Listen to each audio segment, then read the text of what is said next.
Welcome to this lecture guys. और यहाँ पे अब हम चर्चा करेंगे एक नए एड्रेसिंग मोड की जिसका नाम है डायरेक्ट एड्रेसिंग। अभी तक हमने दो एड्रेसिंग मोड ऑलरेडी पढ़ लिए हैं जिसका नाम है रजिस्टर एड्रेसिंग मोड और immediate addressing mode. Direct addressing mode में हम प्रोसेसर से बाहर जाएंगे और प्रोसेसर से बाहर जाके मेमोरी से डेटा लेकर आएंगे। देखते हैं कैसे। तो लेट्स से मेरे पास में एक इंस्ट्रक्शन है और इंस्ट्रक्शन है मूव सीएल। मैं बार बार मूव इंस्ट्रक्शन इसलिए यूज कर रहा हूं क्योंकि ये बहुत ही सिंपल है समझने के लिए, लेकिन आप दूसरे इंस्ट्रक्शंस पर भी सेम एड्रेसिंग मोड यूज कर सकते हैं। तो यहाँ पे मैंने लिखा मूव सीएल और कॉमा के राइट हैंड साइड में मैंने लगाए स्क्वायर ब्रैकेट और स्क्वायर ब्रैकेट के अंदर मैंने एक वैल्यू लिखी। सो लेट्स से यहाँ पर वैल्यू है 1234 और ये भी एक हेक्साडेसिमल में वैल्यू है। अब यहाँ पर ये जो 1234 है ये एक मेमोरी का ऑफसेट एड्रेस है। तो आप यहाँ पर प्रोसेसर से बाहर जा रहे हैं और प्रोसेसर के बाहर जाकर आप मेमोरी से डेटा लेकर आएंगे।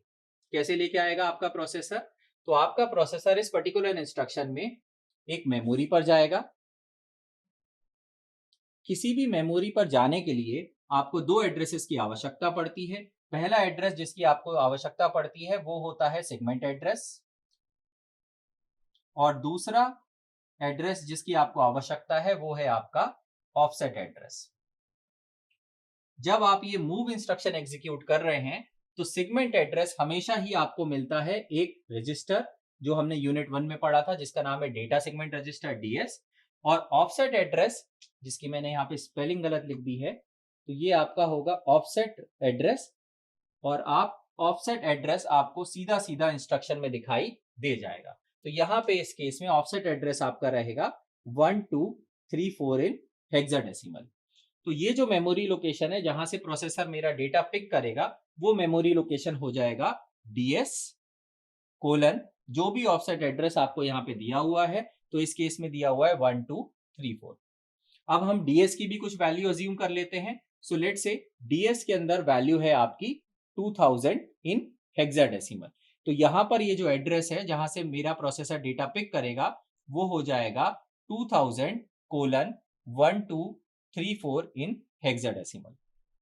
इस पर्टिकुलर इंस्ट्रक्शन में प्रोसेसर 2000 कोलन 1234 वाली मेमोरी लोकेशन पे जाएगा। यहां पर जो भी 8 बिट की वैल्यू है, क्योंकि यहाँ पर जो रजिस्टर सीएल है वो एक 8 बिट का रजिस्टर है, तो लेट्स से यहाँ पर एक 8 बिट की वैल्यू में अज्यूम कर लेता हूं। लेट्स से ये है एफ ए। तो प्रोसेसर जो है वो इस पर्टिकुलर मेमोरी लोकेशन पे जाएगा, वहां से इस डेटा को पिक करेगा जो कि है एफ ए, और उस डेटा को पिक करके कहां पे रखेगा? ऑब्वियसली कॉमा के लेफ्ट हैंड साइड वाली डेस्टिनेशन पर जो कि है सीएल। तो इस इंस्ट्रक्शन में after the execution of this instruction CL की वैल्यू आपकी हो जाएगी एफ ए इन हेक्साडेसिमल। अब इस इंस्ट्रक्शन को जब आप यूज कर रहे हैं तो आप इसको इंटरचेंज कर सकते हैं। जैसे कि मैं बिल्कुल यहां पर ऐसा लिख सकता हूं कि मैं लिखूं मूव और लेट्स से मैंने सीएल की जगह लिख दिया एएल, और आप एक दूसरी मेमोरी लोकेशन लिख सकते हैं, या फिर मैं यहां पर एल की जगह एक 16 बिट का रजिस्टर ले सकता हूं। तो मैं लिख सकता हूं CX कॉमा लेट्स से मैंने फिर वही मेमोरी लोकेशन लिख दी 1234 इन हेक्साडेसिमल। अब यहां पे आप क्या कर सकते हैं? आप किसी भी एक मेमोरी लोकेशन पे डेटा हमेशा 8 बिट का ही स्टोर होता है, लेकिन आप अब क्योंकि एक मेमोरी लोकेशन पे जा रहे हैं 2000 कोलन 1234, तो यहाँ पे तो आपको 8 ही बिट का डेटा मिलेगा। लेकिन यहाँ पे जैसा कि आप देख सकते हैं कि जो CX रजिस्टर है वो एक 16 बिट का रजिस्टर है, तो दूसरा डेटा कहां से आएगा? तो इस केस में प्रोसेसर दो मेमोरी लोकेशन से पिक करता है, दो कॉन्सिक्यूटिव मेमोरी लोकेशन से डेटा पिक करता है। कौन सी दो कॉन्सिक्यूटिव मेमोरी लोकेशन होगी? तो पहली जो कि प्रोसेसर में ऑलरेडी दी हुई है, और इसके बाद इसकी अगली कॉन्सिक्यूटिव लोकेशन क्या होगी? +1। तो 1234 +1 विल बी 1235 इन हेक्साडेसिमल।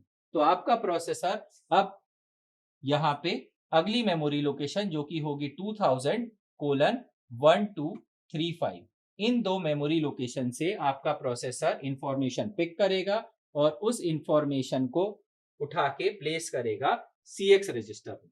तो इस इंस्ट्रक्शन के एग्जीक्यूशन के बाद में CX रजिस्टर के अंदर जो वैल्यू है वो आपकी आ जाएगी FA, और हायर बाइट में ये आ जाएगी AB। तो इस तरीके से इस इंस्ट्रक्शन में 16 बिट की इंफॉर्मेशन आ जाएगी। यहाँ पे आपको जो एड्रेस है वो सीधा सीधा दिखाई दे रहा है, डायरेक्टली दिखाई दे रहा है, इसीलिए हम इस एड्रेसिंग मोड को बोल रहे हैं डायरेक्ट एड्रेसिंग मोड। यहाँ पर एक और क्वेश्चन आता है कि हमेशा मैं डेटा जो है वो इस एग्जांपल में मेमोरी में से पिक कर रहा हूं और उसको प्लेस कर रहा हूं प्रोसेसर के इंटरनल रजिस्टर। क्या मैं इसको ऑपोजिट कर सकता हूं? तो बिल्कुल हम इसका ऑपोजिट कर सकते हैं।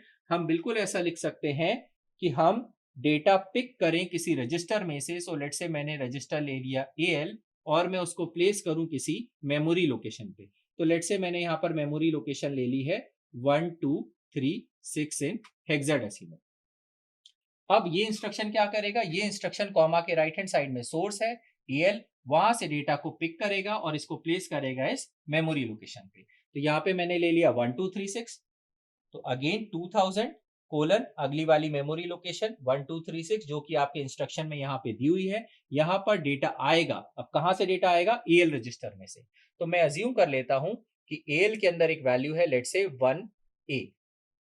तो इस इंस्ट्रक्शन के एग्जीक्यूशन के बाद में इस 1236 वाली मेमोरी लोकेशन पर कितना डेटा आ जाएगा? इस पर डेटा आ जाएगा आपका 1A इन हेक्साडेसिमल। तीसरा एक और क्वेश्चन आपके लिए हो सकता है कि आप हमेशा डेटा जो है वो एक रजिस्टर से उठाकर या तो मेमोरी पर रख रहे हैं या फिर आप मेमोरी से पिक करके डेटा को रजिस्टर में रख रहे हैं। लेकिन क्या हम दो मेमोरी लोकेशंस के बीच में डेटा को एक्सचेंज कर सकते हैं? जैसे कि अगर मैं लिखना चाहूं एक थर्ड कंडीशन मूव, और अगर मैं दोनों मेमोरी लोकेशन दे दूं, मैंने यहाँ पे दे दिया लेट से 1 2 3 4 इन हेक्साडेसिमल और इसके बाद में कॉमा के बाद मैंने फिर से एक और मेमोरी लोकेशन दे दी, लेट से मैंने यहाँ पर दे दिया 5 6 7 8 इन हेक्साडेसिमल। तो क्या ये कंडीशन पॉसिबल है? इसका आंसर है नहीं।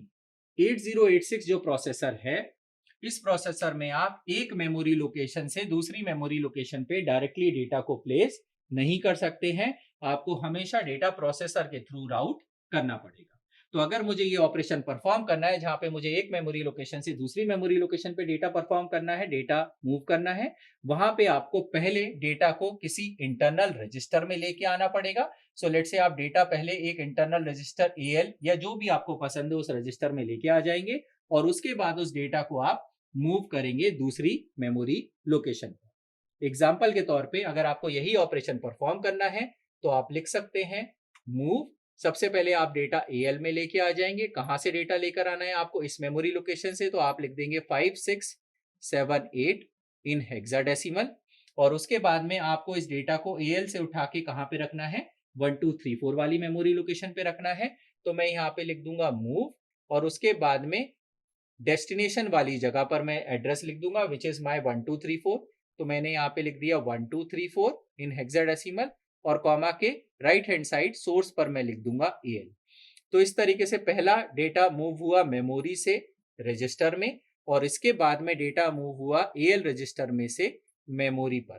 इस तरीके से आप दो मेमोरी लोकेशंस के बीच में डेटा को मूव करा सकते हैं, लेकिन मैं डायरेक्टली एक मेमोरी लोकेशन से दूसरे मेमोरी लोकेशन पर एक ही इंस्ट्रक्शन पर डेटा ऑपरेट नहीं करा पाऊंगा, डेटा पर मूवमेंट नहीं कर पाऊंगा। तो ये हुआ आपका डायरेक्ट एड्रेसिंग मोड। इस वीडियो ट्यूटोरियल को हम यहीं पे खत्म करते हैं और आगे हम मिलेंगे अगले एड्रेसिंग मोड पर। Thank you.